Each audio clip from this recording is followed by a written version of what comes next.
Okay, we are on the home stretch here. Everything is sealed and dried. It doesn't have a tacky feel anymore. After I put the Aussie conditioner on it, I did put it back in the mold and just put a very lightweight on top of it, something to hold it flat, because anytime it gets wet and has to dry, it might start to curl out.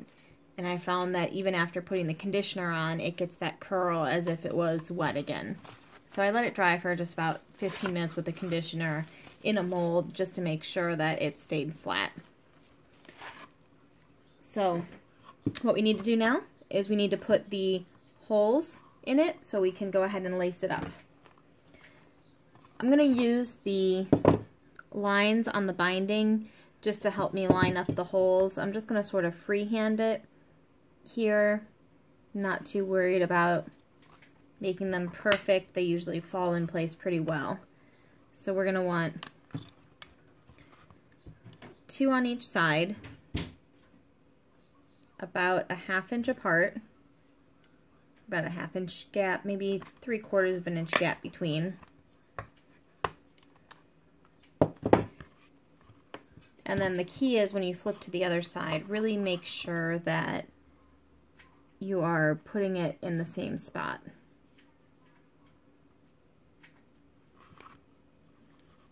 So again, I'm just kind of lining it up based on that line that runs down the edge, so it's as symmetrical as possible.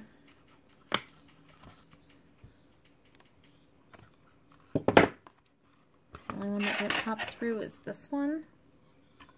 There we go. So now we have 4 holes, 2 on each side, and then we just need 1 in the center. So for that, I do have a longer hole punch that'll reach the center, but I find it scratches sometimes, so I think it's easier just to go ahead and use just a small punch. Just sort of eye up the center and give it a good whack. There we go, popped right out. Okay, so now we have 5 holes, so we can lace it through. That last one might be a little small. We'll have to see about maybe making that a little bit bigger. There we go. Okay, so lacing it. So the lacing is with an elastic. It's got a pretty solid stretch to it. So you want something that's pretty stretchy, not something that's gonna, once you stretch it out, stay. You want something with some good resilience. I go in one of the top corners, straight down to the corresponding one on the bottom.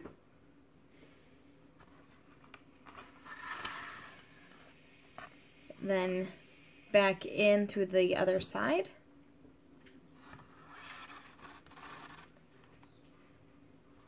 And then back up to the corresponding one on the top. So now we have 2 strings coming out the top and sealed in the bottom. At this point we can kind of stretch these out and make sure they're about the same length. Okay. Now what I'm going to do is take one from the right and put it back. So now they're both coming in through that same hole, and I'm going to feed this one through the center here. And then I'm going to do the same thing on this side. So this one's coming from the left, and I'm going to put it back in through the right. So now we have kind of a double line here. And I'm going to feed this one through the center also.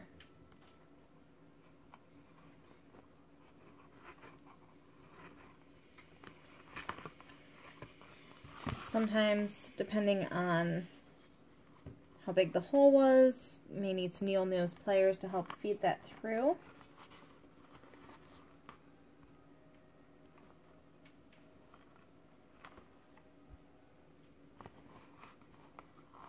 Okay, and once you get that through, pull that nice and tight, Usually just sort of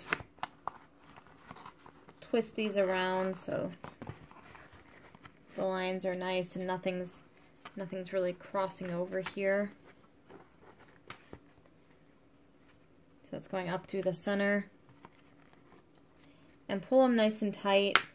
See how tight they are? This one's a little bit loose. This one's pretty tight. So I'm going to just kind of maneuver these around, kind of feeding them back through again.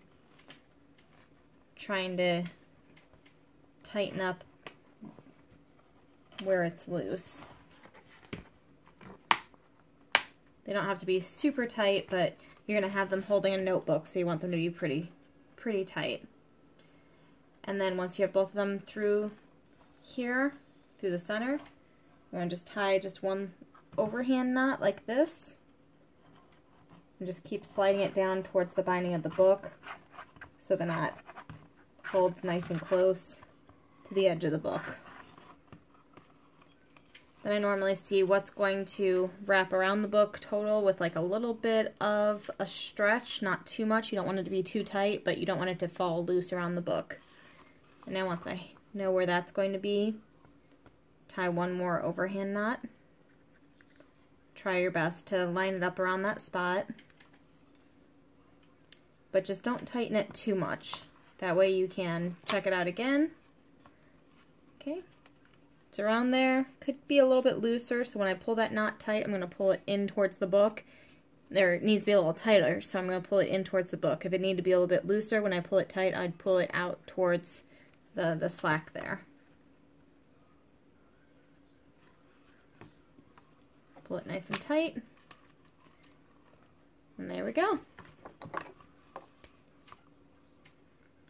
Snip off, just leaving an inch and a half, 2 inches, so we got a little bit of loose thread there. And now let's fill some notebooks in there. Okay, now I'm going to go ahead and put a couple notebooks in there. These, just some cheap ones from Walmart. They say travel notes.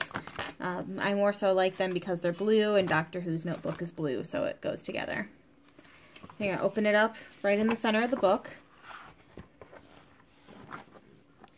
Lift up on one of the elastic bands and just slide it through. So that way the elastic band is in the center of the book.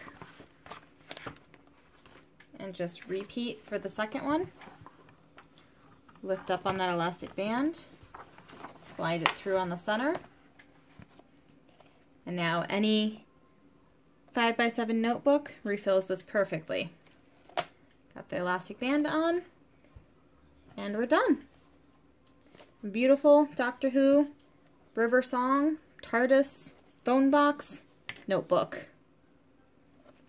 Available in my Etsy shop under Madam K's Miscellany. That's etsy.com/shop/Madam K's Miscellany. Check it out. Don't forget to check us out on Facebook and Instagram too. Keep an eye out on our YouTube page for some more tutorials and videos coming up. Thanks for watching.